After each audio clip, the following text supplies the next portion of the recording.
paano niyo po nalalaman na patay yung mga manok? Hindi tubo. Yung hinuhukay namin kasi yan pag walang tubo. Hinuhukay namin, tinitingnan namin yung buto sa ilalim.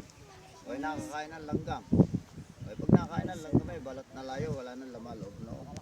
Hindi natutubo. Akala po namin yung mga ganito po Bakit kasi pagkaka meron mga lugar na wala tanim eh.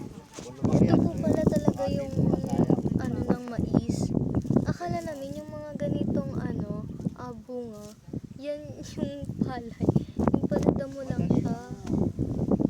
Ang mahirap lang magtanim ng halaman sa pormero lang kasi mahirap pa Saan po? yung sa pormero lang, yung magtatanim ka. Pag yun yung malalaki na, ginawa na yan at saka may consuelo ka na, hindi ka na Saan mahirap. pong pornero? Yung unang tanim. Unang tanim.